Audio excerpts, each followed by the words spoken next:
Dro Kenji dropped an album, and we all know he's got some killer production with producers like Cody, Nick Mira, Rio Levi, and many more behind him. So here's how to make beats for him. We want to start out in a fast BPM, like 180, something crazy fast. So what I want to do here is I kind of want to have this 7th go up to the borrowed 7th, maybe mess around with that, we'll see.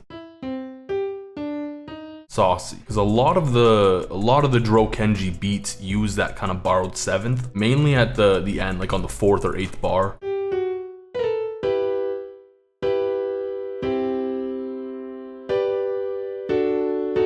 Yeah, okay, let's just start out with this. So I'm gonna take the 3rd and just bring that up an octave, because I want to give the melody more of like a higher range. But this is too high, so we gotta bring that down. I'm gonna copy the bass notes real quick so I don't really forget what I'm doing. Just bring that down an octave. I'm gonna take this and just bring that up an octave, because then it's not too far away from this chord note.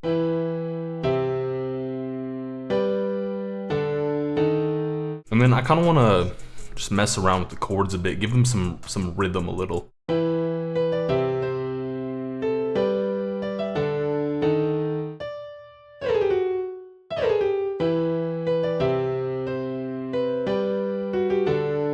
The B is just nice here because that's the 5th of the scale, and the 5th of the scale in minor keys always sounds good. It's just like a life rule you need to learn. And I'm gonna bring this up because I kind of want to go a little higher for this next bit. That's like super important for Dro Kenji melodies, because you got this first like 4 bars, the next 4 bars, they gotta be a little more saucy. I don't know why, but this is just kind of majestic. Can't use the D here because the chord is raising the 7th, so we kind of want to raise the 7th here too.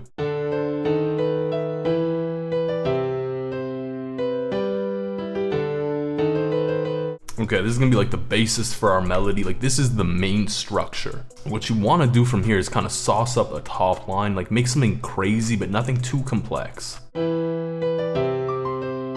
And you really want your top line to kind of play off your main melody. So like you see here, I got this going on. Nothing's happening in my top line at the same time. Just keeps the melody from being too busy.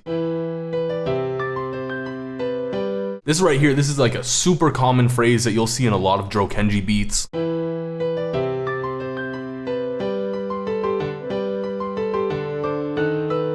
That's pretty much the top line. We're just gonna copy this over and switch up some of the notes. Having the D and the C here at the same time is gonna create some nice dissonance in the melody, just kind of adding to the tension at the end that we're gonna get from the diminished 7th chord. And low-key, like, we can put the B here and this would kind of flow real nicely with the top line.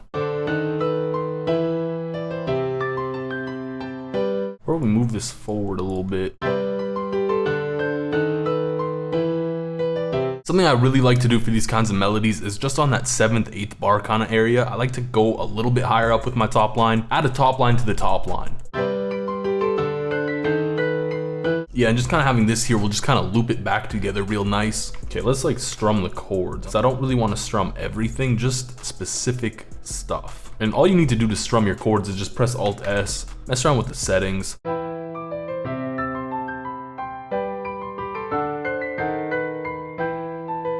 Now this top line is a little sharp just because it's so high pitched.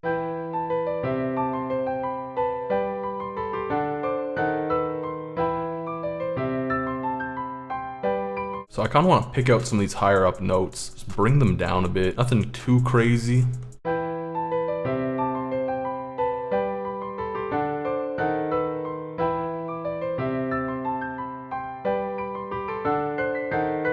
Yeah, just like that, because you want to keep the melodies simple but complex at the same time. So like you got one complex pattern and you don't really branch too far out of that. Feel like I got a sound in here.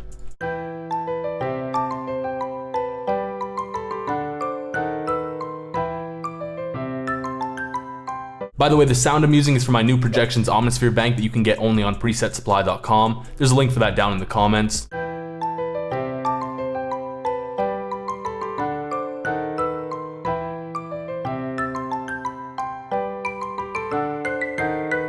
You can hear at the end it's a little sharp just because we're going so high up, so I'm just gonna kind of dull that down a bit.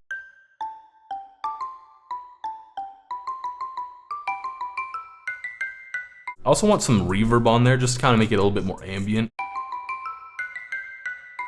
Also, I feel like my piano doesn't really have that depth that I want, so I'm just gonna kind of layer the bass notes down and then just lower the velocity.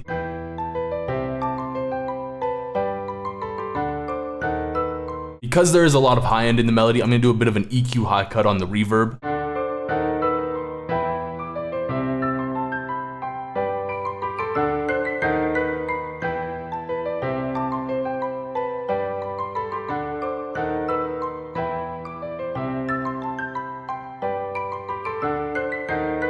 I want a pad in there as well, just to layer the chords a little bit.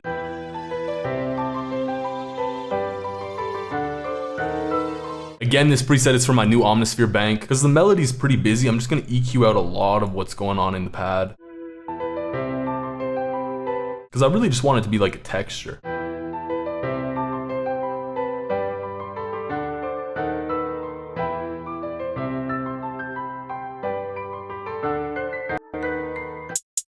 The drums are pretty simple. You do want a two-step hi-hat pattern.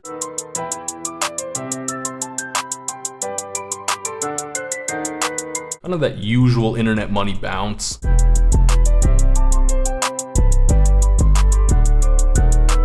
don't really need to get too carried away with the 808. Kind of just sprinkle some rolls in too with the hi-hats while you're at it. Those little cuts right after the clap, those are kind of nice to kind of throw in there as well.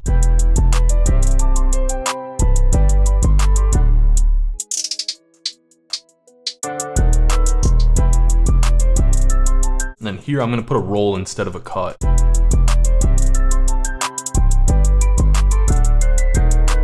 I'm gonna do a little bit more with the 808 on the 8 bar. I just want to signal that it's the end of the 8 bars, kind of like a subconscious signal, you know what I mean?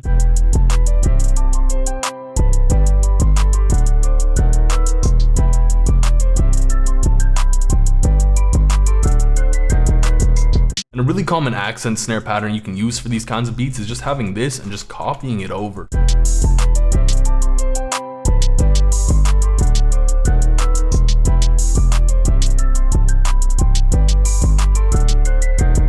I'm gonna use a different snare sound though. I'm just gonna add a little bit of stereo separation to my melody as well, just to kind of open up a little bit more room for the drums. Now, how am I gonna arrange this? That's the real question. I'm just gonna start out with the piano, just the piano. We'll fade in with the pad kind of going in, and then we'll kind of drop into everything right here. Kind of go back to just like something like this here. We'll continue the hook here, I guess, and this will just be like a pre-chorus. That's kind of how I'm thinking about structuring everything.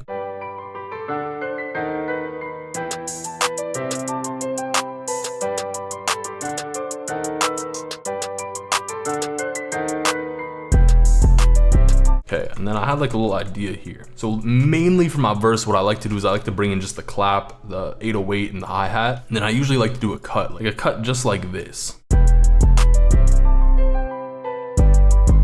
What I want to do instead,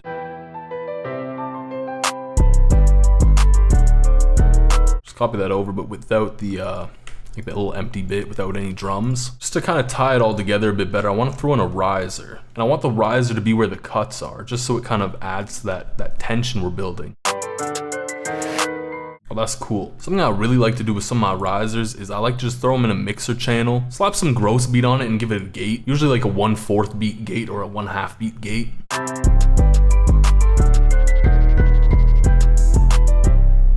And here's the full thing. Riley, shut your dumb ass up.